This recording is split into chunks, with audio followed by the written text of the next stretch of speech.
Ito na ang matinding sinapit ni Senador Bato. Bigla ang pagtanggal diyan sa Senado. Alright, welcome back to my YouTube channel. I'm Andy's Vlog.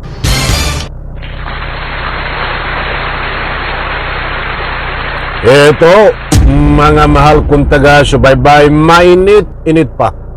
Kapapasok pa lang na mainit na balita. Pinagkakasunduan, pinagtulungan si Bato diyan sa Senado na kailangan biglang tanggalin.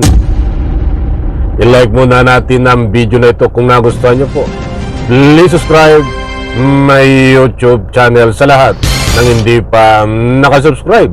Nako, ay matindi ito.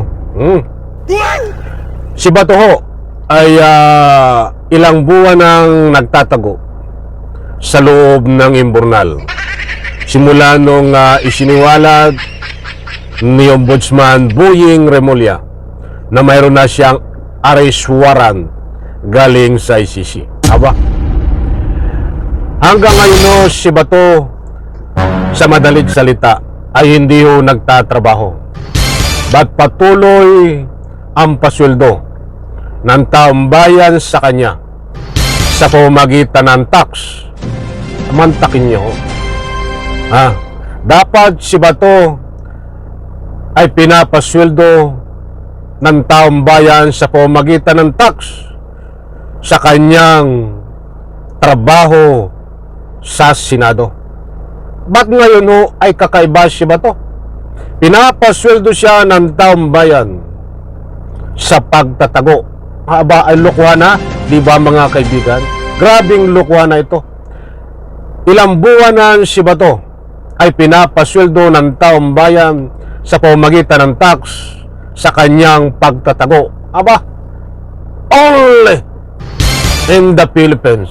Isang senador, sige magtago ka, pasusulduhin ka ng taong bayan. Sa maniwala po kayo sa hindi, iyan ang nangyayari kay Bato. At nangyari. Bago ko po ibahagi sa inyo itong bigla ang pagtanggal kay Bato sa Senado, gusto kong kunin ang inyong panig. Karapatan nyo magbigay ng anumang public opinion. Tama lang ba na si Bato ay tanggalin sa Senado dahil hindi siya nakakapagtrabaho ng ilang buwan na, ba't patuloy ang sweldo? Kung ano man ang inyong reaction dito, sa comment section ninanyayahan ko po kayong magbigay ng anumang public opinion and connection. Heto mga kaibigang kapit, ibabahagi ko po sa inyo ang anumang katibayan resibo kaugnay dito sa biglaang pagtanggal kay Bato sa Senado. Nako, magugulat kayo mga mahal kung taga-subaybay. Ito po, shout out sa lahat mga kaibigan. Unless yun ang isang suggestion na baka isususpend or itigil yung sweldo kasi parang sabi ko kay SP kanina, paaral natin mabuti kasi covered kami ng civil service law.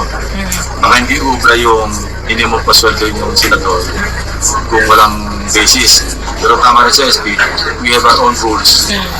Bang tayo ng ethics committee recommendation, once ma-adapt sa plenary, pwedeng isa sa mga recommendations, pwedeng implement ng plenary na itigil. So that's one of the suggestions. Inilahad ni Senate President Pro Tempore Panfilo P. Lacson, pinag-uusapan na mga posibleng hakbang kaugnay ng kaso ni Senador Ronald Bato de la Rosa.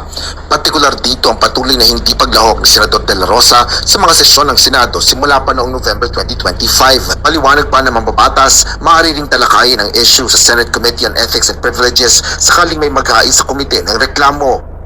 Ayan mga kaibigan, si Senador Lacson buhat sa UNTV na ipiniliwanag dito sa kanilang balak pa lang at inaayos para pagkasunduan tungkol dito sa biglaang pagtanggal ng sweldo kay Bato diyan sa Senado. Marami nagbibigay ng anumang public opinion na bakit hindi pa rin isama na tanggalin si Bato diyan ho sa loob ng Senado bilang senador.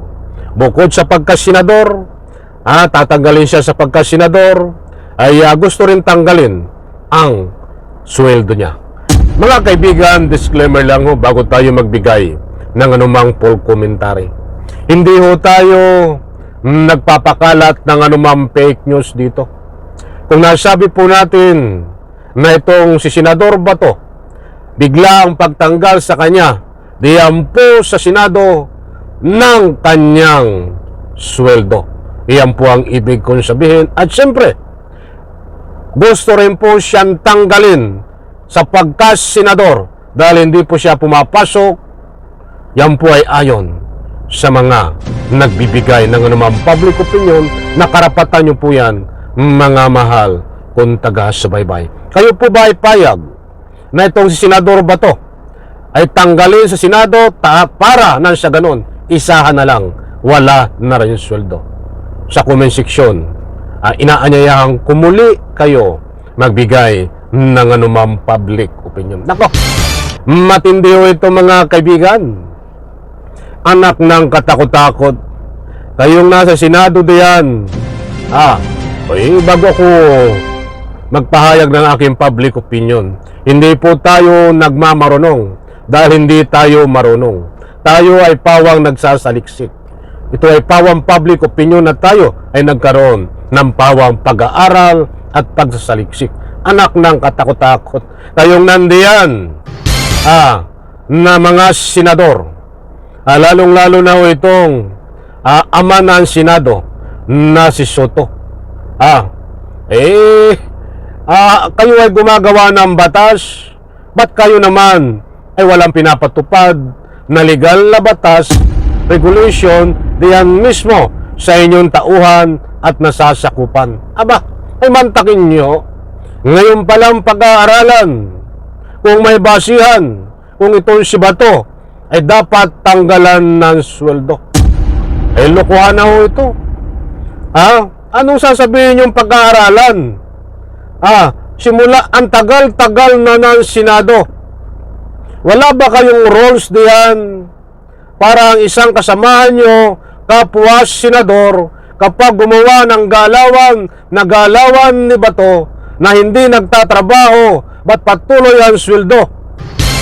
Kapag hindi pumasok ang isang senador na ganyang katagal kay Bato, ano ang nakatala?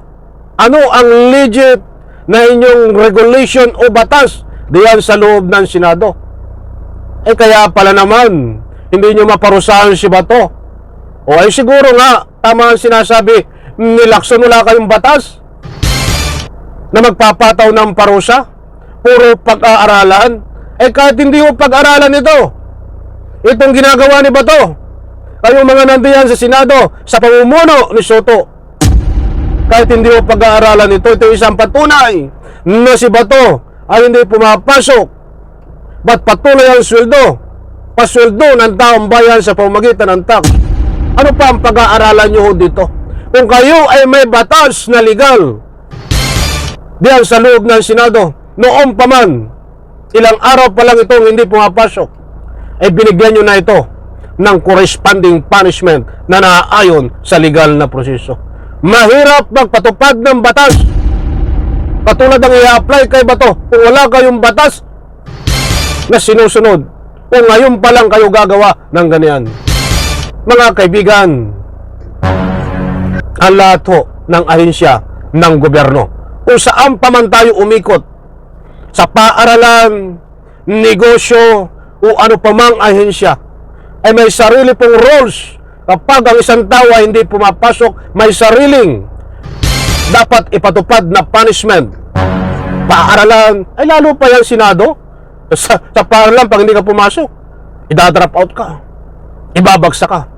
In connection, ano ang mayroon sa Senado na batas na ganyan? Bigyan po natin ng parto mga kaibigan.